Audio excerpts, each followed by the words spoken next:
बसपा से भाजपा में आए स्वामी प्रसाद मौर्य अब भाजपा से भी नाराज चल रहे हैं। एक मीडिया रिपोर्ट्स के मुताबिक स्वामी प्रसाद मौर्य अब कांग्रेस में जा सकते हैं।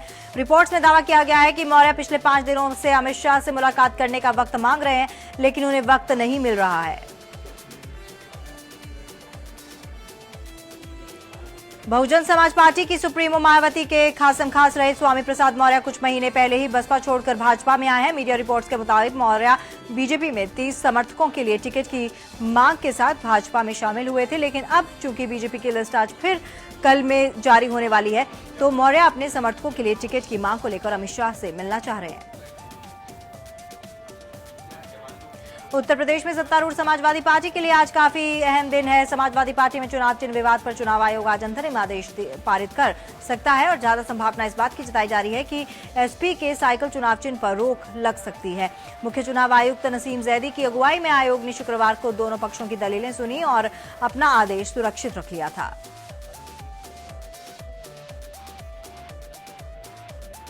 उत्तर प्रदेश में पहले चरण के चुनाव के लिए नामांकन दाखिल करने की शुरुआत 17 जनवरी से होने वाली है। राज्य में 7 चरण में विधानसभा चुनाव होने वाले हैं। एसपी सांसद रामगोपाल यादव की ओर से 1 जनवरी को बुलाए गए पार्टी के एक राष्ट्रीय अधिवेशन में मुख्यमंत्री अखिलेश यादव को राष्ट्रीय अध्यक्ष चुन लिए जाने के बाद विवाद पैदा हो गया था। इसी अधिवेशन में मुलायम सिंह यादव को अध्यक्ष पद से हटाकर पार्टी का संरक्षण बना दिया गया था।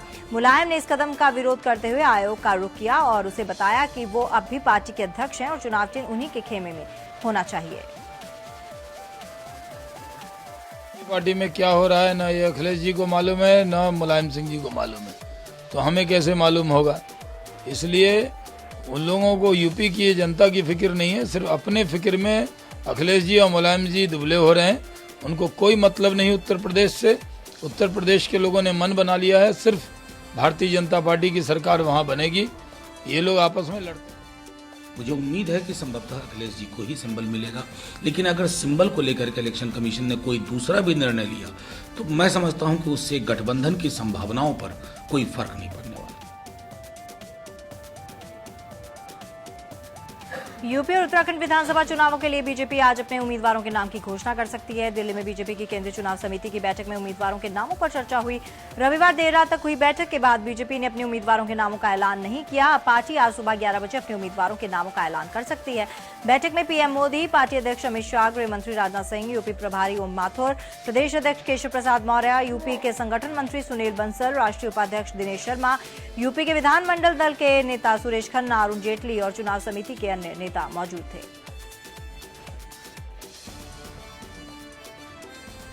यूपी विधानसभा चुनाव के पहले 2 चरणों के लिए आज नामों का ऐलान किया जा सकता है। सूत्रों के मुताबिक बीजेपी के लगभग सभी मौजूदा विधायकों के टिकट को हरी झंडी मिल गई है, जबकि दूसरे दलों से बीजेपी में आए विधायकों को भी टिकट मिला है। वहीं 5 से 8 विधायकों को टिकट काटने की भी उनकी संभावना है और बैठक में उत्तराखंड के प्रत्याशियों के नामों पर भी चर्चा हुई। सूत्रों के मुताबिक उत्तराखंड की सभी 70 सीटों के लिए उम्मीदवारों के नाम लगभग तय हो चुके हैं और इनका ऐलान आज किया जा सकता है।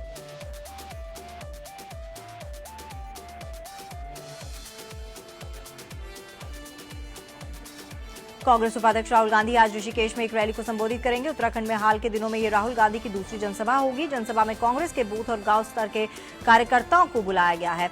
बताया जा रहा है कि ऐसा पहली बार होगा कि Rahul Gandhi grass root level के करीब 15,000 कांग्रेस कार्यकर्ताओं से सीधा संवाद करेंगे। जनसभा में राज्य की 10,000 से ज्यादा बूथ और ग्राम कांग्रेस के अलावा 304 कमेटीज के अध्यक्ष और महामंत्रियों के आने की उम्मीद है। राहुल गांधी के इस दौरे को लेकर प्रदेश के कांग्रेस कार्यकर्ताओं में काफी उत्साह जोश देखा जा रहा है। राहुल की रैली को लेकर सुरक्षा के पुख्ता इंतजाम किए गए हैं। रैली में मुख्यमंत्री हरीश रावत, प्रदेश कांग्रेस अध्यक्ष किशोर उपाध्याय समेत प्रदेश कांग्रेस के तमाम बड़े नेता मौजूद रहेंगे।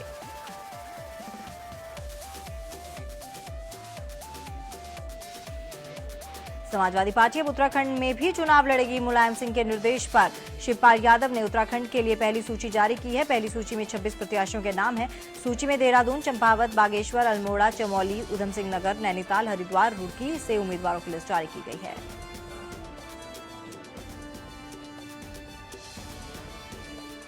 पंजाब विधानसभा चुनाव से पहले पूर्व भाजपा सांसद नवजोत सिंह सिद्धू ने आखिरकार कांग्रेस का हाथ थाम लिया। कांग्रेस में औपचारिक रूप से शामिल हुए नवजोत सिंह सिद्धू आज प्रेस कॉन्फ्रेंस के दौरान उन्होंने खुद को जन्म से कांग्रेसी बताया। कहा, आज मेरी घर वापसी हुई है। बीजेपी पर निशाना साधते हुए उन्होंने कहा कि कौन है बीजेपी की मंत्रा। बता दें कि रविवार को दिल्ली में पार्टी उपाध्यक्ष राहुल गांधी के घर पर सिद्धू कांग्रेस में शामिल हुए। कांग्रेस ने इस घटनाक्रम पर कहा कि इससे पार्टी को काफी मजबूती मिलेगी। उधर पंजाब कांग्रेस प्रमुख कैप्टन अमरिंदर सिंह ने कहा कि नवजोत सिंह सिद्धू अमृतसर से कांग्रेस की टिकट पर चुनाव लड़ेंगे।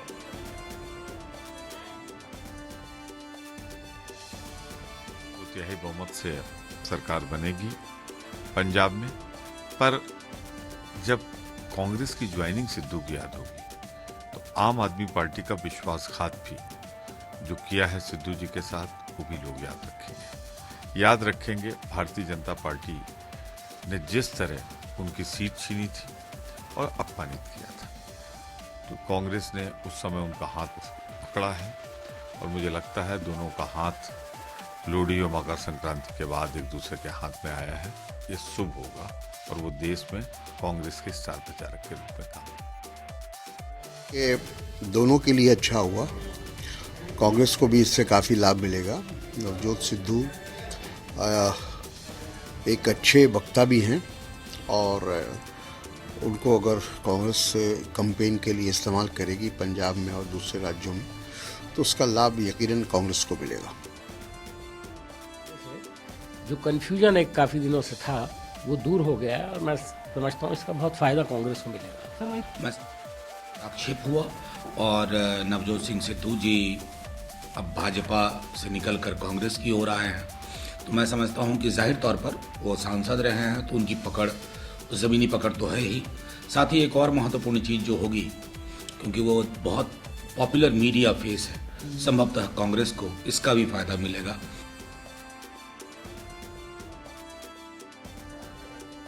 और बीजेपी का दामन छोड़ कांग्रेस में शामिल होने वाले नवजोत सिंह सिद्धू पर बीजेपी ने निशाना साधा। बीजेपी नेता शहनवाज हुसैन ने कहा कि देश कांग्रेस मुक्त हो रहा है और कांग्रेस के साथ जुड़ने वाले सिद्धू को जल्द अपने फैसले का आभास होगा। वहीं प्रभात झा ने भी बीजेपी पर निशाना साधा। कांग्रेस एक डूबता हुआ जहाज है जिस पर सिद्धू साहब बैठ गए हैं। ये कांग्रेस मुक्त भारत की तरफ देश बढ़ रहा है और वो उस पार्टी में गए हैं, तो ये उनका फैसला है। जल्द उनको अपने फैसले का आभास होगा। आश्चर्य लगता है कि लोग वोट कैसे मांगेंगे। ऐसे लोग जो कल तक भाजपा से 3 बार सांसद बने और कांग्रेस को गाली देकर बने, और जिस पार्टी को उन्होंने पिछले 15 साल से 20 साल से गाली दी, क्या उस पार्टी में जाकर वो अब भाजपा को गाली देंगे? जनता समझती है कि अवसरवादी कौन है। केंद्रीय वित्त मंत्री अरुण जेटली नेतृत्व वाली जीएसटी काउंसिल की आज 9वीं बैठक होगी। इस बैठक में जेटली आज एक बार फिर जीएसटी प्रशासन के लिए केंद्र और राज्यों के बीच शक्तियों के बंटवारे को लेकर जारी गतिरोध को तोड़ने की कोशिश करेंगे। गौरतलब है कि केंद्र सरकार वस्तु एवं सेवा कर यानी जीएसटी को हर हाल में 1 अप्रैल से लागू करना चाहती है। आज की बैठक में इस मुद्दे पर आम राय बनाने की कोशिश की जाएगी कि जीएसटी के प्रशासन का अधिकार किसे दिया जाना चाहिए। ये जीएसटी के अब तक अनसुलझे मुद्दों में सबसे प्रमुख है। काउंसिल की बीती 4 बैठकों में भी ये मुद्दा अनसुलझा रह गया। पिछली बैठक 4 जनवरी को हुई थी।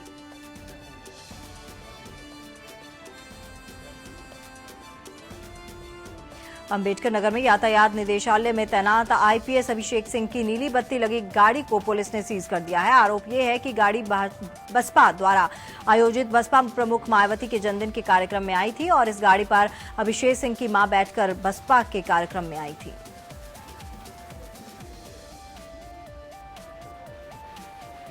प्रदेश अध्यक्ष के काफिले में भी आप इस नीली बत्ती को देख सकते हैं और उनके साथ मंच पर भी बैठी हुई इस नेता को देख सकते हैं। नीली बत्ती का इनका रौब इन पर इस कदर हावी है, आप स्वयं देख सकते हैं। और आज इस नेत्री को नीली बत्ती का शौक करना महंगा पड़ गया और जिलाधिकारी के निर्देश पर इनकी गाड़ी को सीज कर दिया गया।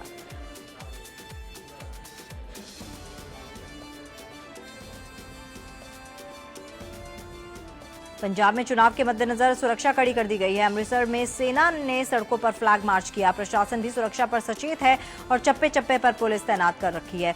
पंजाब में नामांकन पत्र भरने की अंतिम तिथि 18 जनवरी है, जबकि उनकी जांच के लिए 19 जनवरी का दिन तय किया गया है। नामांकन वापस लिए जाने की अंतिम तारीख 21 जनवरी होगी, जबकि मतदान 4 फरवरी को करवाया जाएगा। दिल्ली पुलिस ने सीरियल रेपिस्ट को गिरफ्तार किया है। ये शख्स मासूम बच्चियों को अपना शिकार बनाता था। पुलिस ने दिल्ली के न्यू अशोक नगर इलाके में पुलिस ने 7 साल की बच्ची से रेप के मामले में आरोपी की तलाश थी। आरोपी की पहचान सुनील रस्तोगी के रूप में हुई है, जो पेशे से एक दर्जी है।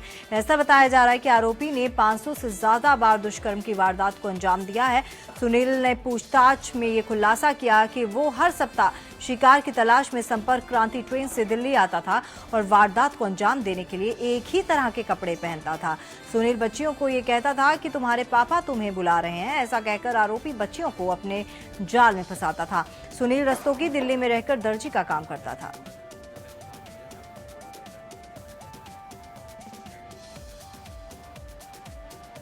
आदर्श आचार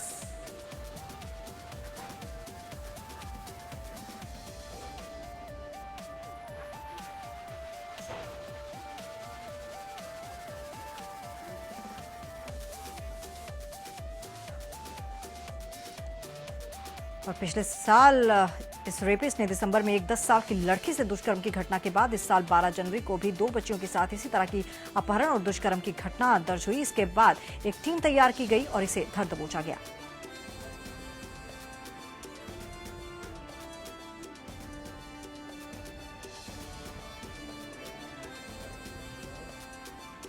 आदर्श आचार संहिता के अनुपालन में प्रशासन द्वारा गाड़ियों की आवाजाही पर भी पैनी नजर रखी जा रही है। वाहन चेकिंग अभियान के दौरान थाना भावरकोल और थाना मोहम्मदाबाद पुलिस की संयुक्त टीम ने गौसपुर के पास 70 पेटी देसी शराब बरामद की। पुलिस ने अपनी मुस्तैदी से शराब ले जा रही स्कॉर्पियो को पकड़ लिया, जिसमें से शराब की पेटियां बरामद की गई।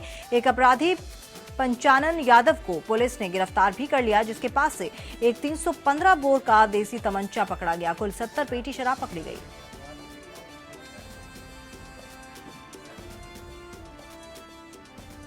यूपी के शाहजहांपुर में बीए की छात्रा को छेड़छाड़ का विरोध करना महंगा पड़ गया। छेड़छाड़ का विरोध करने पर युवक ने लड़की पर मिट्टी का तेल छिड़ककर उसे आग के हवाले कर दिया। लगभग 80% जल चुकी लड़की अब जिंदगी और मौत से जूझ रही है। वहीं घटना के बाद से आरोपी युवक फरार है। फिलहाल लड़की का जिला अस्पताल में इलाज चल रहा है। पुलिस आरोपी की तलाश में जुटी हुई है। वहीं डॉक्टर्स की माने तो उसकी हालत बेहद नाजुक है।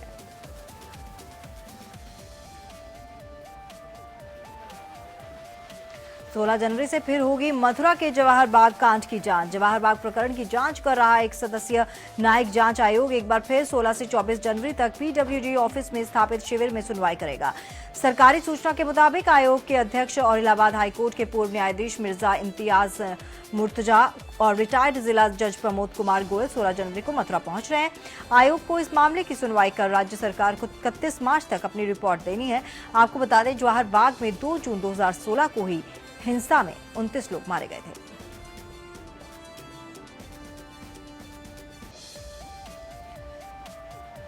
ट्रेन मुसाफिरों के लिए खुशखबरी है। आज से ट्रेनों में आरएसी सीटों की संख्या बढ़ जाएगी। रेल मंत्रालय ने आरएसी बर्थ की संख्या बढ़ा दी है।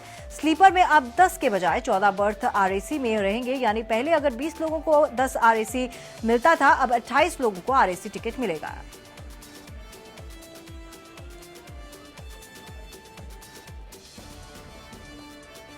और थर्ड एसी में अब 4 के बजाय 8 बर्थ आरएसी के होंगे। यानी पहले 8 लोग 4 बर्थ पर जाते थे, तो अब 16 लोग जा पाएंगे। वहीं 2 एसी में 4 के बजाय 6 बर्थ होंगे, अब आरएसी में होंगे। और आरएसी का मतलब होता है रिजर्वेशन अगेंस्ट कैंसलेशन, यानी टिकट कैंसिल होने की सूरत में पहला कंफर्म टिकट आरएसी टिकट धारकों को मिलता है। ये सब कोटा, गैर राजधानी, शताब्दी और दुरंतो ट्रेनों के लिए है, जिनमें एलएचपी कोच नहीं लगे हैं।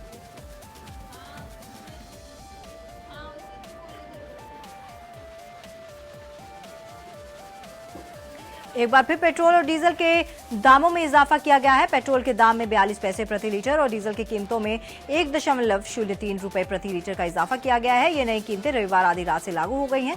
बीते 6 हफ्तों में चौथी बार पेट्रोल के दाम बढ़ाए गए हैं। वहीं डीजल की कीमतें 15 दिनों में लगातार दूसरी बार इजाफा किया गया है।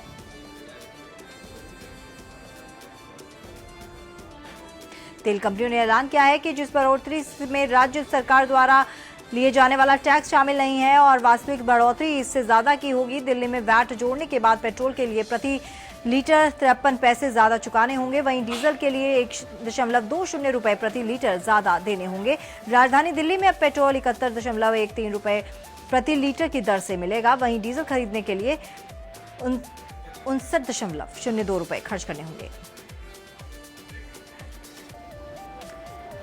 एटा में पुलिस ने वाहन चोरों के गिरोह का भांडाफोड़ करते हुए 3 वाहन चोरों को गिरफ्तार किया है। पुलिस ने इनके पास से चोरी की 11 मोटरसाइकिल बरामद की हैं। पुलिस के मुताबिक ये लोग एटा के आसपास के जिलों से मोटरसाइकिलें चुराकर कम दामों में बेचते थे। 3 वाहन चोर गिरफ्तार किए गए हैं। हमीरपुर में एक महिला और 3 बच्चों की बिरमा नदी में डूबकर मौत हो गई। महिला मकर संक्रांति का मेला देखकर लौट रही थी, लेकिन रात होने पर वो ट्रैक्टर के ट्यूब से नदी पार करने लगी। तभी उसका संतुलन बिगड़ गया और चारों की नदी में डूबने से मौत हो गई।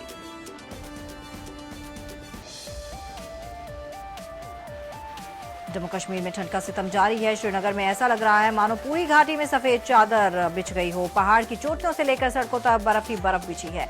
कश्मीर के श्रीनगर में बर्फ से सड़कें पट गई हैं, जबकि डल झील में पानी जम गया है। सोमवार सुबह हुई बर्फबारी की वजह से श्रीनगर के हाईवे बंद कर दिए गए हैं।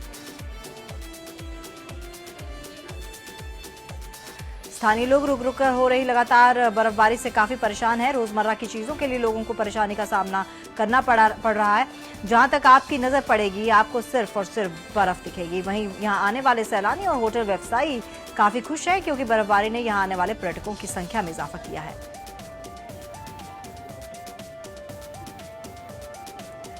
शिमला में हो रही बर्फबारी ने आम लोगों का जनजीवन अस्त व्यस्त कर दिया है। पहाड़ों पर पड़ रही बर्फ का असर दिल्ली, पंजाब, हरियाणा, उत्तर प्रदेश समेत देश के कई हिस्सों पर पड़ा। बर्फबारी की वजह से बर्फ की मोटी चादर घरों पर फैली हुई है, जिसकी वजह से जनजीवन अस्त व्यस्त हो गया है।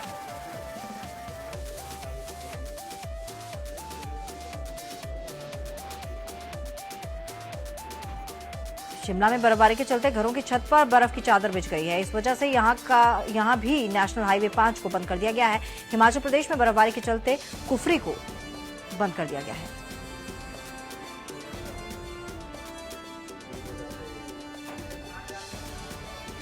आसमान से सफेद फाहों का गिरना रविवार से लगातार जारी है। जनजीवन अस्त व्यस्त है, तो वहीं बर्फीली हवाओं के असर से लोग घरों के बाहर कदम निकालने की हिम्मत नहीं जुटा पा रहे हैं। बरोट से लोहारड़ी और बड़ा गांव के लिए लोगों को 5-10 किलोमीटर सफर पैदल करना पड़ रहा है। जबरदस्त बर्फबारी की वजह से अब तक कई संपर्क मार्गों पर भी असर पड़ा है।